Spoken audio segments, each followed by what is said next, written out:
ऐसा लगने लगा था कि कोरोना संक्रमण अब थम चुका है। भारत शुरू से ही अन्य देशों के मुकाबले बेहतर स्थिति में रहा, लेकिन अब भारत कोरोना के सेकेंड वेव यानी कि दूसरे लहर में वैश्विक स्तर पर पहले स्थान पर आ गया है। प्रधानमंत्री नरेंद्र मोदी ने कल अलग अलग राज्यों के मुख्यमंत्रियों से कोरोना के लगातार बढ़ रहे मामलों को लेकर बातचीत की। एक बार फिर देश भर में पिछले साल के मार्च और अप्रैल जैसी स्थिति बनती नजर आ रही है।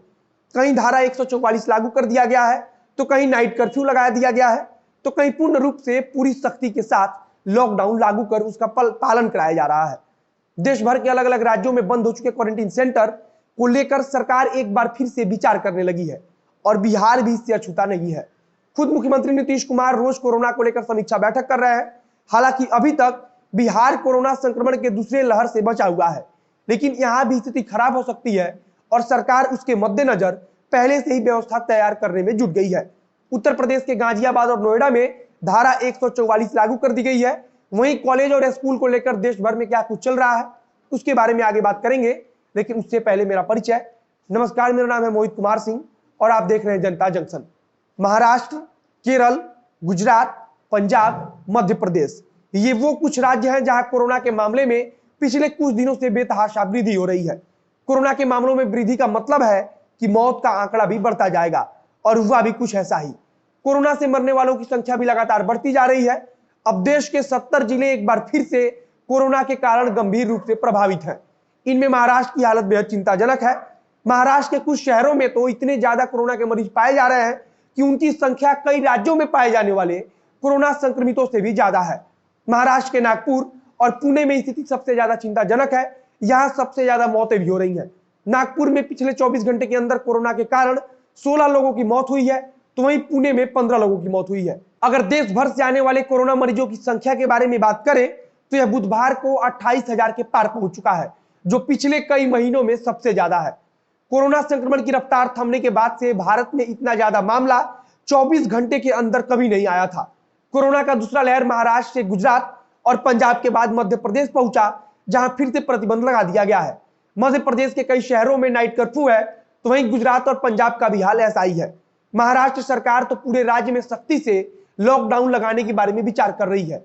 फिलहाल महाराष्ट्र के अलग अलग शहरों में प्रतिबंध लागू किया गया है, जहां कोरोना की संक्रमण बहुत तेजी से फैल रही है। इसके अलावा महाराष्ट्र में अभी स्कूल और कॉलेज खुले ही थे कि फिर से सरकार को इसे बंद करने का निर्णय लेना पड़ा। कुछ ऐसा ही गुजरात और पंजाब में भी हुआ। इन तीनों राज्यों में सरकार के निर्देश जारी कर शैक्षणिक संस्थाओं को बंद करा दिया है। पंजाब सरकार ने तो पंजाब बोर्ड की परीक्षाओं को 1 महीने के लिए टाल दिया है। अगर राज्य में स्थिति काबू से बाहर जाती है तो निश्चित रूप से सरकार परीक्षा को और आगे ले जा सकती है या फिर किसी दूसरे विकल्प पर विचार कर सकती है। स्कूल और कॉलेज को लेकर अलग अलग राज्य सरकारें राज्य की स्थिति के हिसाब से आदेश जारी कर रही है। फिलहाल अगर बिहार के बारे में बात करें तो यहाँ स्कूल और कॉलेज खुले रहेंगे, क्योंकि यहाँ स्थिति अन्य राज्यों के मुकाबले काफी बेहतर है। अगर स्थिति बिगड़ती है तो सरकार निश्चित रूप से कोई फैसला लेगी।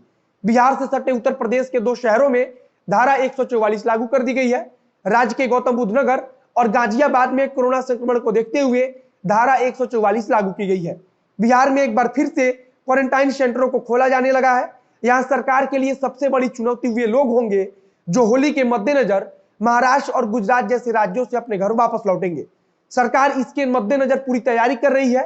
होली में सार्वजनिक मिलन समारोह पर बिहार सरकार पहले से ही प्रतिबंध लगा चुकी है। प्रधानमंत्री नरेंद्र मोदी ने कल राज्यों के मुख्यमंत्री और अन्य प्रतिनिधियों से बात करते हुए कहा कि 70 जिलों में कोरोना संक्रमण फिर से पैर पसार चुका है और अगर हम अभी नहीं चेते तो देश भर में स्थिति और अधिक खराब हो सकती है। उन्होंने बताया कि इन 70 जिलों में कोरोना के केसों में 150% से ज्यादा का इजाफा हुआ है। प्रधानमंत्री ने कोरोना की टेस्टिंग कम होने पर भी चिंता व्यक्त की है। प्रधानमंत्री ने कहा कि दूसरे लहर को तुरंत रोकना होगा, वरना स्थिति बहुत खराब हो सकती है। बिहार में मुख्यमंत्री नीतीश कुमार ने कहा कि रोज कम से कम 70,000 टेस्टिंग कराई जाएगी। फिलहाल कोरोना के दूसरे लहर को लेकर देश भर की राज्य सरकारें और केंद्र सरकार चिंता में है। हर राज्य स्थिति को भांपते हुए तमाम तरह के उपाय कर रहा है। सबसे ज्यादा चिंता इसलिए है क्योंकि जिन देशों में कोरोना का दूसरा लहर आया है वहां की स्थिति काफी खराब हो चुकी है। केंद्र सरकार इसी के मद्देनजर जल्द से जल्द बढ़ रहे संक्रमण की रफ्तार पर काबू पाना चाहती है। फिलहाल एक बार फिर से हमें लापरवाही को छोड़कर मास्क और सैनिटाइजर तथा कोरोना के मद्देनजर बनाए गए नियमों का पालन कड़ाई से करना चाहिए। इस वीडियो में बस इतना ही। वीडियो अच्छा लगा हो तो शेयर कीजिए, फेसबुक पर देख रहे हैं तो पेज को लाइक कीजिए। यूट्यूब पर देख रहे हो चैनल को सब्सक्राइब कीजिए। मिलते हैं फिर बहुत जल्द अगले वीडियो में। कैमरे के पीछे खड़े वरुण झा और मैं मोहित कुमार सिंह। धन्यवाद।